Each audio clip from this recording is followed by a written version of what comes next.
Chapter 1. You are listening at famvetv.info. Chapter 1. Chapter 1. Deep in the forest. Threads of moonlight sneaked in through the dense canopy, marking a clear path through the forest for a lone wolf to follow. The weirdly accurate path the moonlight marked out was not a mistake. The wolf had been running for what seemed like hours now without slowing down in the quest to find safety for the people that nested on its back, or so she thought. One of the people, a mother who held on to the wolf's fur for dear life, partly to stop herself from falling off and also partly because of the intense pain that shot through her spine as the wolf ran on. Having just gone through childbirth, it hurt just to sit on the wolf's back, but for the sake of the newborn, the second person on the wolf's back, she withstood the pain. The trio pushed forward, getting ever so close to the pack boundaries. Howls filled the night, spurring them on, encouraging them to keep going with no rest. A soft gasp escaped the woman's mouth before she bit her lip to muffle the scream that threatened to escape her lips. "Your Majesty," the wolf called through the mind link, "keep going. Follow the path marked by the moon goddess," the woman replied, pain evident in her voice as it came out through gritted teeth. "But Your Majesty." The source of this content is nov/l/bin./net/ Nothing right now matters more than this child's life. "Do not slow down for any reason," the queen spoke, giving the wolf renewed motivation to keep going despite the pain that shot through every inch of her body each time the wolf's front paws struck the ground. The air the wolf breathed in started to feel like burning needles against its throat, though it still pushed forward until the forest began to open up eventually. The trees getting thinner as they now reached the edge of the forest. The very edge of the forest that marked the end of pack territory, the sound of a lone car engine could be heard, along with two voices. One deep and one soft. A couple that spoke in hushed tones, even though to these werewolves, due to their acute sense of hearing, could make out their voices. The wolf collapsed at the edge of the forest, panting heavily, right where the moonlight made a boundary with shadows. The queen rolled off the wolf immediately in an attempt to ease the pain she was in. Much to her dismay, the pain persisted, pulsing through her body like a steady drum. The couple seized their talk and retrieved flashlights. "No, do not turn on any lights. Werewolves have very good eyesight," the queen said, her words coming out labored along with her heavy breathing. Her mind zoned in and out of consciousness from the pain she was enduring. One hand clutched the baby with all the energy she could muster, which wasn't much but just enough to secure the baby within her grasp, while the other clutched her stomach, applying pressure to a flesh wound that was only healing slowly but not fast enough if she was to live to see another day. The only thing that mattered to the queen now was the safety of the child and nothing more. "It's red light, Your Majesty. They won't be able to see it," the man said. "They've got some hunters on their side," she said, handing the baby over to the woman. The two people that they had encountered were seasoned hunters, among the best the world had to offer. If anyone could keep the child safe, it was them. Besides, they were the last people in the world that the queen could trust with this. "Your Majesty, you aren't fine.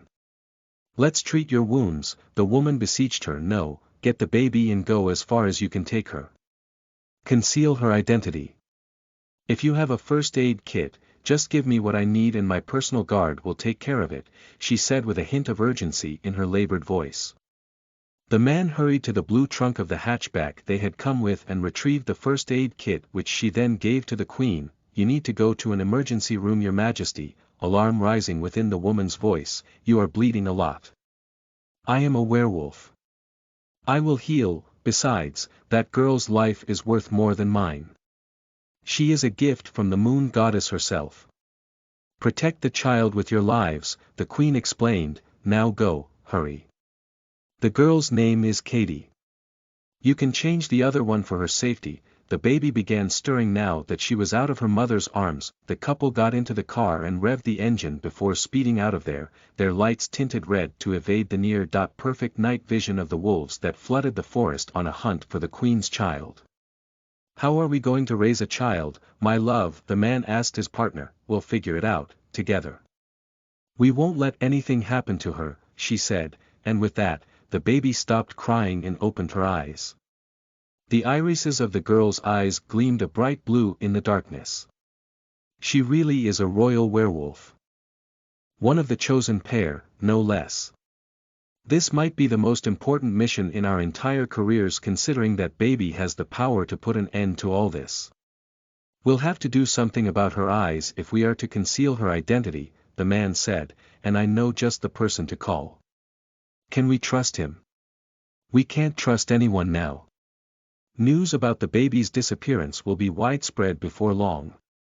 We are going to the secret family cabin in the north. The girl can grow up there. We will train her to be a hunter like we are.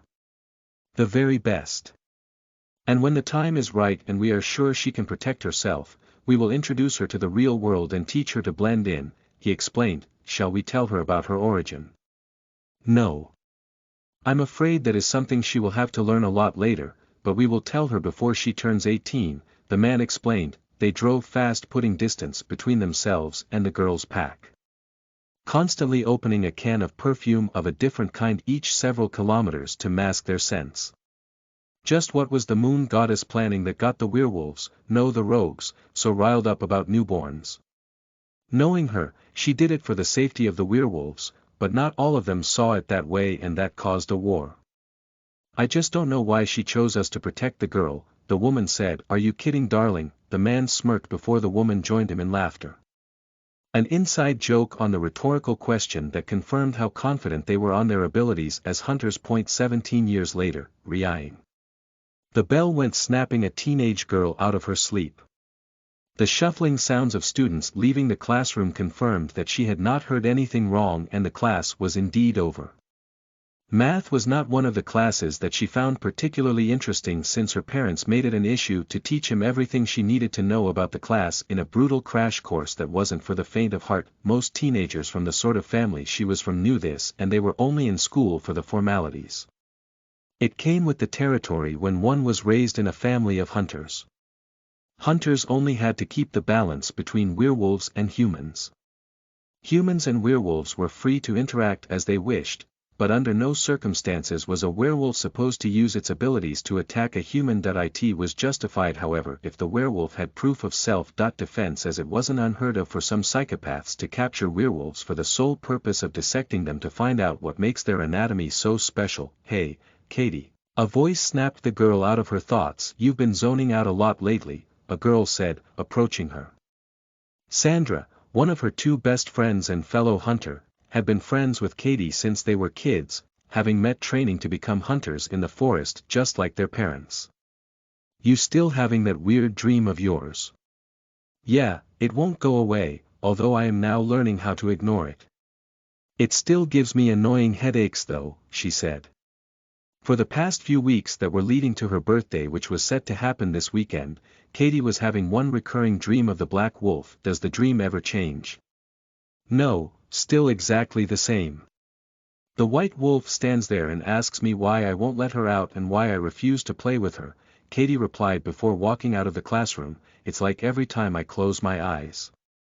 We still talking about the same thing? A male voice interrupted them, shutting down the topic. Kyle was another one of Katie's best friends.